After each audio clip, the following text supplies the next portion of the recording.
François Hollande fête cette semaine à ses 2 ans et demi à l'Élysée. Le Front National, on le sait, est toujours apparu très critique vis-à-vis de la politique menée par le chef de l'État, Marion Maréchal Le Pen. Son bilan est-il entièrement négatif selon vous? Aucune des actions qu'il a entreprises ne trouve grâce à vos yeux? Manifestement, il n'y a pas que le Front National qui juge durement le chef de l'État au vu des sondages d'opinion qui le tiennent ras-moquette, c'est le moins qu'on puisse dire.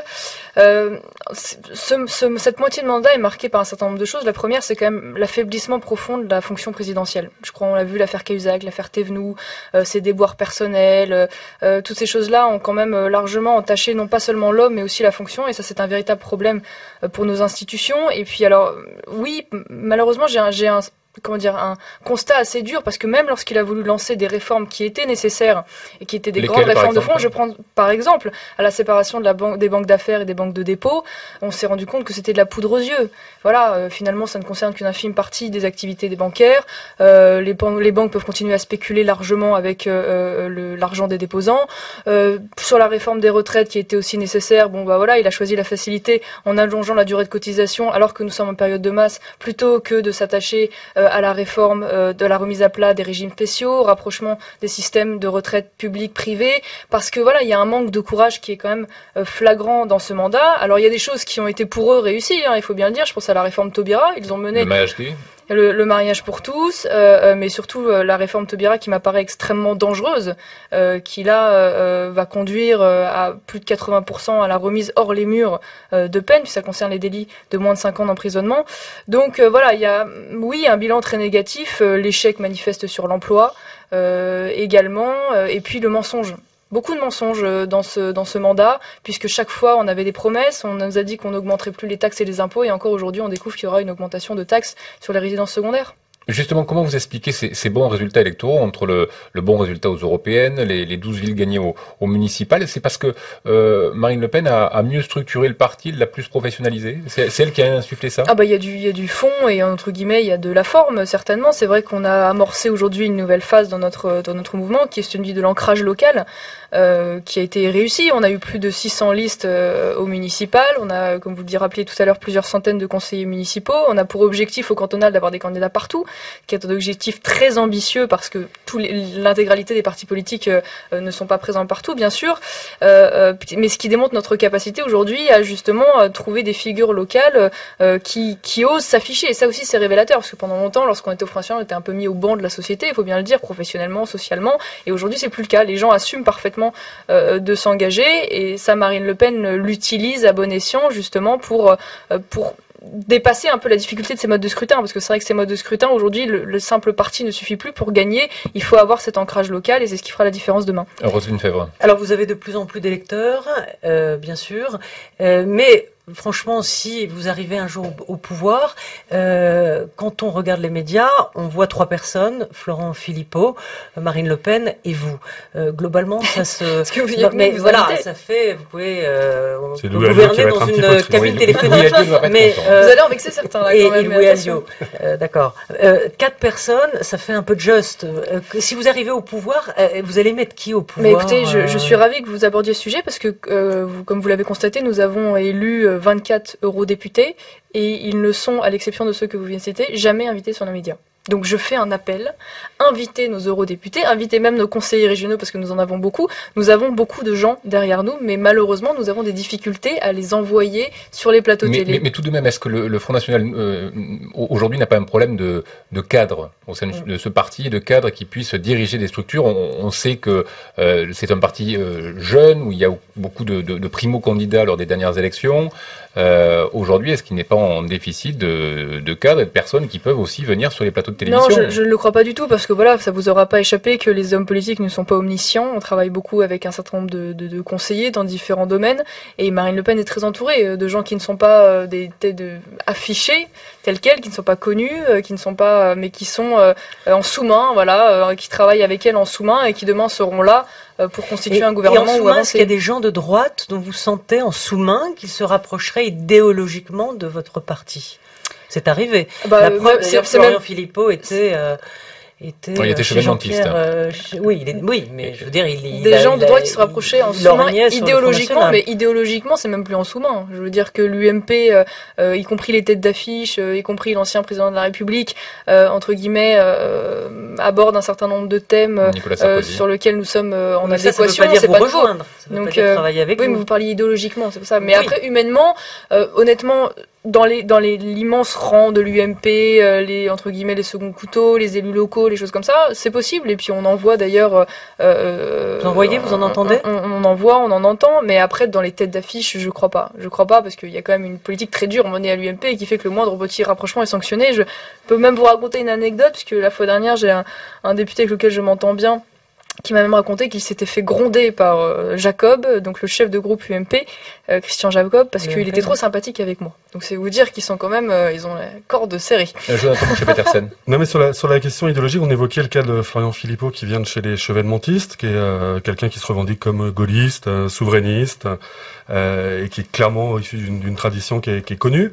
C'est-à-dire vous êtes, sur des sensibilités qui sont parfois un petit peu différentes, parce que pas dire dans un parti des sensibilités peuvent pas cohabiter. Il se trouve qu'il n'y a pas cette culture du courant au Front National. Pendant longtemps, la question s'est globalement pas posée. La seule chose qui importait, c'était ce que pensait Jean-Marie Le Pen. Aujourd'hui, par la structuration, par le nombre, je crois qu'on évoque 85 000 adhérents aujourd'hui, donc ça devient un parti qui va connaître les mêmes problèmes que les autres, d'arriver à faire cohabiter des gens qu'on est allé grappiller un petit peu à droite à gauche en grandissant. Aujourd'hui, on l'a vu autour, j'y reviens, mais autour de la manif pour tous, où les positionnements ont quand même clairement pas été les mêmes. Vous étiez très présente, vous étiez très présente au sein des milieux catholiques. Parce que le bureau politique a voté à l'unanimité même, c'est l'unanimité contre le projet de loi. Marine Le Pen, exactement à votre place dans le studio d'RFI, quand on l'interrogeait là-dessus, on voyait très clairement la difficulté. Et voilà, on le respectait comme une nuance particulière, mais est-ce que vous diriez qu'il y a quand même des nuances qui apparaissent de plus en plus fortement dans cet entourage et qu'il faudra aussi que chacun puisse se structurer pour exister entre vous et Florian Philippot, elles sont claires. Non, mais indéniablement, il y a des nuances, mais on les appelle de nos voeux, ces nuances, c'est logique. Comme vous le disiez à l'instant, on est un parti qui se veut rassembleur. Je veux dire, Marine Le Pen appelle régulièrement à l'union des patriotes, quelle que soit leur origine politique, de droite, de gauche. C'est pour ça qu'on a créé le RBM, c'est justement pour créer cette espèce de sas, de gens qui viennent pas forcément de notre famille politique initialement, qui ont peut-être été encartés dans d'autres mouvements et ont pas forcément envie de se relancer à plein, j'ai envie de dire, dans un mouvement avec qui ils n'ont pas partagé l'histoire pendant longtemps. Non, ça qui est des nuances, c'est normal. D'ailleurs, probablement un jour arriverons-nous à l'idée des motions, c'est possible. Mais pour l'instant, moi je pense, en tout cas c'est un avis personnel, alors là, vous êtes que nous sommes... l'émotion. Non, je ne le crois pas. En tout cas, notre force à nous aujourd'hui, c'est d'avoir un chef incontesté, un leader. Ça, c'est une certitude qui fait l'unanimité, quelles que soient les sensibilités. D'ailleurs, c'est important. Mais c'est vrai que pour l'instant, nous sommes encore... nous sommes forts, si vous voulez, dans le cœur des Français, mais nous sommes faibles dans les institutions, quoi qu'on en dise. Je veux dire, de sénateurs, de députés, on n'est pas à la mesure de notre représentation. Donc je pense qu'on peut pas se permettre pour l'instant de jouer comme ça sur l'émotion qui s'incarne forcément et peut-être justement de pas clarifier, de pas être clair sur notre message. Mais ça va être quand même l'enjeu du prochain congrès à la fin du mois. On va voir un petit peu, on sait que Marine Le Pen va être réélue triomphalement et ça ne fait pas de doute. Oui, c'est le seul candidat, c'est sûr. Voilà, donc a priori il ne devrait pas y avoir de suspense. Par contre, on va scruter à peu près précisément les scores des candidats au comité central et on va scruter les résultats. On va voir et on va regarder notamment votre résultat et celui de Florian Philippot. C'est vrai que vous êtes sur deux lignes différentes. Est-ce qu'il y a un petit peu un match entre vous qui se dessine là? Oui, enfin après c'est quand même une différence à relativiser, parce que bon, sur l'essentiel, on est quand même en parfait accord. Sur l'économie, vous êtes... Oui, il y a une dimension un peu plus étatiste que je ne le suis, voilà, mais je veux dire sur la souveraineté, sur l'Union européenne, sur la politique migratoire... Sur le mariage gay, vous n'étiez pas forcément d'accord. Non, peut-être pas, mais je considère pas non plus que ce soit l'essentiel, si vous voulez. Je pense que la priorité, ça reste quand même aujourd'hui la souveraineté de la France. Allez, très vite, je finisse. Donc le comité central, en effet, vous avez raison, va dessiner des nuances et va permettre de définir le nouvel organigramme du Front National, et c'est ça l'enjeu aujourd'hui du Congrès. Allez, il nous reste 4 minutes, un peu moins de 4 minutes. Un petit mot du retour de Nicolas Sarkozy et de l'UMP. Je me suis laissé dire que vous étiez tombé un petit peu sous le charme de Nicolas Sarkozy en 2007 et que vous aviez failli... Pas dit comme ça, mais oui. Vous avez failli adhérer à l'UMP. J'avais dit à l'époque, en effet, que j'avais trouvé le personnage intéressant. C'est vrai, il était candidat, il avait un nouveau discours, il était plus jeune que la plupart des candidats à la présidentielle. Il était avocat, voilà, il avait un profil un peu différent et j'avais fait partie de ceux qui ont été un peu dupés à la base, à l'origine par le personnage. Bon, j'en suis vite revenu. Mais vous seriez allé à l'UMP? Je serais lui, j'y suis pas allée à l'époque. Vous avez failli. C'est vrai qu'après j'ai failli, non, j'ai pas Et pas qui failli. vous a Mais convaincu j'ai dit que j'avais trouvé le personnage intéressant. Mais qui vous a convaincu de faire de la politique Au sein de votre parti. Bon, c'est pas un scoop, vous le savez, c'est mon grand-père qui m'a poussé à faire de la politique à l'origine. Mais bon, aujourd'hui, j'espère y avoir ma place, y en être digne. Vous n'avez pas hésité à aucun moment? Ah si, j'ai hésité longuement. J'ai mis 8 mois avant de partir aux législatives. Et le retour de Nicolas Sarkozy, qu'est-ce que vous en pensez? On sent qu'il a du mal un petit peu à se positionner dans cette campagne, qu'il a du mal à faire l'unanimité dans son ça camp.